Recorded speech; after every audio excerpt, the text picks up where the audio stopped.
This video is brought to you by Ground News. Governing Turkey's central bank might be one of the most difficult jobs in the world. If you don't want to be fired by President Recep Erdogan, you have to cut rates while keeping the lira up and inflation down. To square this circle, they've tried everything. Protecting lira deposits against devaluation, a gold for lira scheme, and even just politely asking currency exchanges in Istanbul's Grand Bazaar to be nice to the lira. Unsurprisingly, these schemes haven't stemmed the lira's decline, and the central bank has resorted to just spending their foreign currency reserves to defend the currency. While this worked for a bit, Erdogan's re-election has put renewed pressure on the lira, and the central bank is fast running out of reserves. So in this video, we're going to have a look at the lira's accelerating decline since Erdogan's re-election, and why, even if Turkey has so far outperformed its most pessimistic predictions, and an acute crisis might be avoidable, Erdogan's monetary policy has become undeniably unsustainable.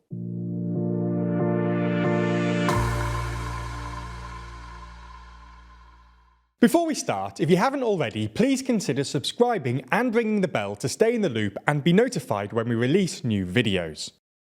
As we've explained in numerous other videos, the lira has had a tough few years. It started declining against the dollar in about 2018, and then it came under serious pressure after the pandemic, when inflation ticked up across the world. Usually, central banks hike interest rates to reduce inflation, but Erdogan thinks this idea is a conspiracy advanced by the so-called interest rate lobby, and instead prefers to cut rates. Erdogan has fired any central banker who's dared to oppose him, and the central bank has accordingly cut rates from 19% in late 2021 to 8.5% today.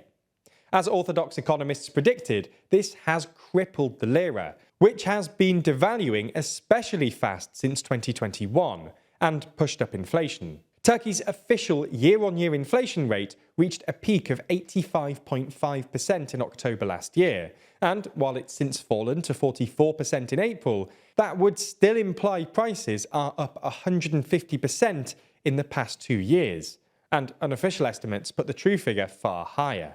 Istanbul's Chamber of Commerce, for example, puts inflation at 73%, while the Inflation Research Group, a group of independent Turkish economists, put it at 105%. Turkey's central bank quickly realised that this level of inflation isn't sustainable, and started trying to push up the value of the lira in order to stem inflation. Presumably they were worried about the impact of inflation on ordinary Turks' purchasing power, but also the risk of what's known as a wage price spiral, which is when workers demand higher wages to account for inflation, which in turn creates more inflation, creating a dangerous and destabilising positive feedback loop. Anyway, because they couldn't raise interest rates, as a central bank usually would, they had to use some pretty creative policies. They started with capital controls, which basically made it more difficult for Turkish citizens and businesses to sell their lira.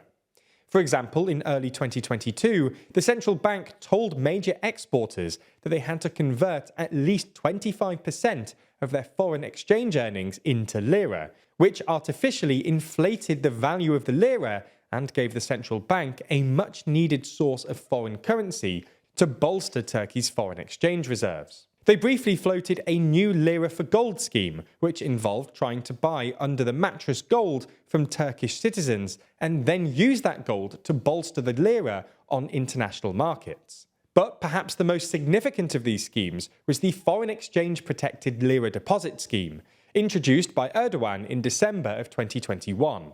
Essentially, the government promised to top up your savings to keep pace with the dollar, if you kept them in lira. So let's say you have 1,000 lira in a savings account. The central bank interest rate is currently 8.5%, which means after a year you'll get 85 lira worth of interest, taking your total savings to 1,085 lira.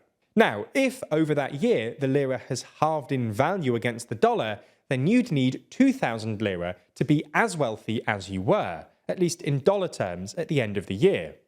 The government would therefore deposit 860 extra lira in your account, and you'd have 2,000 lira, the same in dollar value as you had at the start of the year. Assuming the government keeps its end of the bargain, this basically makes these deposits risk-free for ordinary Turks, which is why they've become so popular. Nonetheless, even with all these schemes, the lira has continued to decline, which has forced the central bank to intervene in the markets. Basically, to keep the lira afloat, the central bank has just started buying loads of lira with its foreign currency reserves, which artificially inflates its value and keeps inflation down. This practice, commonly known as defending your currency, really ramped up before the election, both because the central bank wanted to protect Erdogan from an economic crisis to guarantee his re-election, and because investors realised that Erdogan was probably going to win, which made them even more desperate to sell their lira. Turkey's central bank burned through nearly $25 billion in May alone, and nearly $8 billion in just the week leading up to the election. Because they've been running out of their own reserves, Turkey's central bank has been borrowing foreign currencies from financial institutions, including some of Turkey's smaller banks, and analysis by JP Morgan suggests that the central bank's net reserves are now negative. This means that the central bank has borrowed more foreign currency than it actually has to hand, which puts it in a particularly precarious position. This doesn't actually mean they've run out of money yet. They've still got just over $100 billion worth of assets sitting around, but they owe other institutions more than $100 billion, hence net negative. This severely limits the central bank's ability to defend the currency, which is why, at time of writing, they've let the lira slip to an all-time low of nearly 21 to the dollar. Erdogan's populist economic policies are only going to put more pressure on the lira. In the days before the election, he announced a 45% pay rise for Turkey's 700,000 or so civil servants, and he's promised another minimum wage hike, even though the minimum wage is already 3 times what it was in 2021. The government is also on the hook for these protected lira deposits, which become more expensive to maintain every time the lira slips against the dollar. These policies are so expensive that they'll probably require the government to print more lira, which will only make inflation worse. Clearly, Erdogan's monetary policy isn't sustainable. Turkey's economy has been kept afloat by interventionist central bank policy, but in a way, this has only delayed the inevitable. And as Erdogan's re-election has pushed net reserves in the red, it's clear that they're running out of road. Now, this doesn't mean Turkey is necessarily headed to an economic crisis in the immediate future. If the last few years have taught us anything, it's that Erdogan has an uncanny ability to defy economic gravity. But this can't continue indefinitely, and the lira's increasingly rapid devaluation does suggest we're nearing the end game. Now, Erdogan is obviously hoping he can stop this negative trajectory, but we'll have to wait and see if a crash happens or if Erdogan can finally succeed economically. No matter whose side you're on though, every news story has a bias, and no matter how hard any of us try, we will inevitably miss a story, or worse, only get half the story. Blind spots are everywhere. Thankfully, Ground News makes discovering your blind spots easier than ever. Ground News is a website and app that collects thousands of articles to help you better understand the world around you. For every story, you can see which news outlets have reported on the story and where these outlets fall on the political spectrum. You can even compare headlines as well as read the full story without ever leaving the app. But my favourite part of the app and website is the aptly named Blind Spot feed. Here you can see specific stories that have received excessively lopsided coverage. For example, check out this story on Putin's plan to visit Turkey to celebrate the opening of a nuclear plant. It only has an 8% left-leaning coverage, meaning that if you only read left-wing news articles, there's a good chance you missed this story. And if you click on the story, you can dig even deeper.